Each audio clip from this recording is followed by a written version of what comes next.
to live a happy, productive life, but sometimes we just need a little help. Our Coach On Call experts provide strategies to help you live your best life now. Joining me today is Linda Mitchell, a transformational life coach and reinvention expert who helps her clients move through life's challenges and transitions with purpose, passion, and clarity to emerge more powerful, fulfilled, and purposeful. Linda is here today to discuss controlling worry so it doesn't control you. Welcome, Linda. Thanks for joining us. Thanks, Joan. It's always great to be here. So, Linda, worrying is a natural reaction to some of the things that life throws our way. But people worry so much that it becomes a habit that's hard to break. Can you talk with us a little bit about worry and what worry does to our bodies?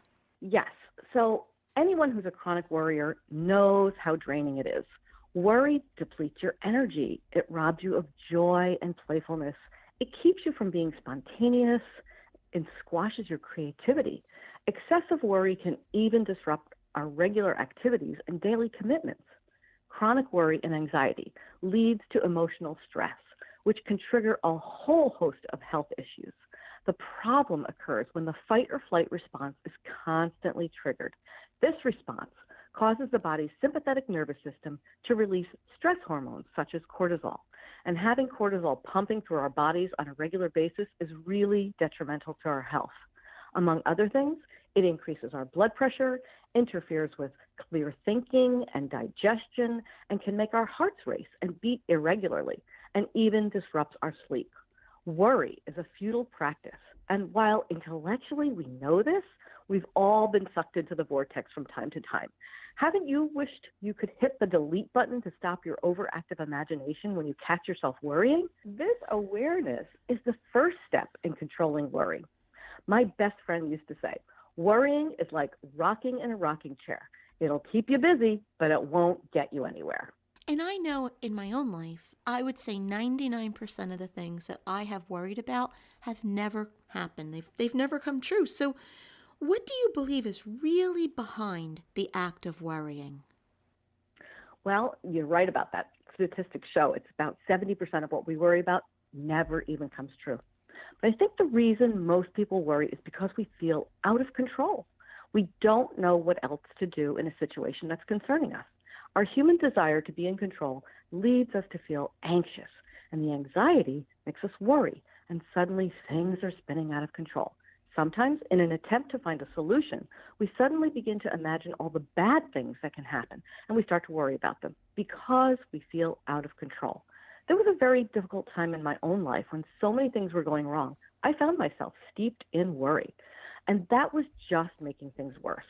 I realized that I was worrying because I felt so out of control. I needed to find a better way to cope and transform this worry into something productive and calming.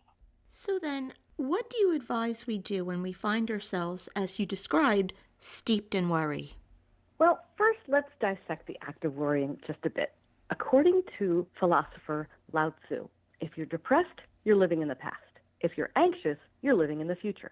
So, in order to worry, this means we need to be thinking about an event and imagining a future negative outcome. Worry takes us right out of the present moment. Many times, what we're projecting has not even come to pass, and yet we're giving it the energy of reality. From this perspective, it's easier to see how worry is often a self-inflicted state of fear and anxiety. While worrying from time to time is normal, I assure you there's a better way. Let's remember an important universal law. What you focus on expands, even if it's not what you want. Our subconscious minds are powerful manifestation machines. So let's use them to help bring about the circumstances and events we want to have happen, not to inadvertently amplify or bring us more of the things we don't want.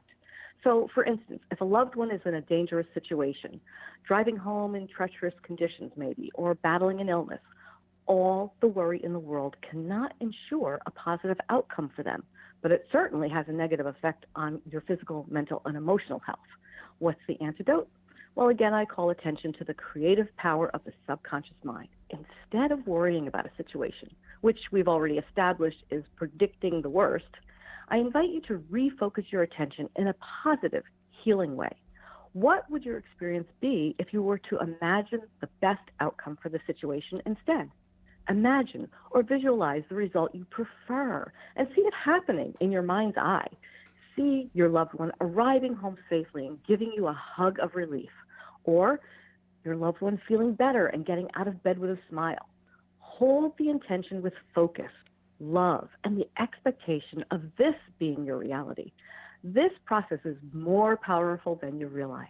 It counteracts worry, it occupies our frenzied minds, it neutralizes fear, and encourages a calmer state of mind. And as a big bonus, we're now sending a positive intention their way instead of a negative one. Linda, thank you so much for joining us. If you would like to learn more about Linda and her work, you can visit her website, livinginspiredcoaching.com. And as always, to hear more from Linda, you can visit our website, cyacyl.com/Linda. We'll be right back.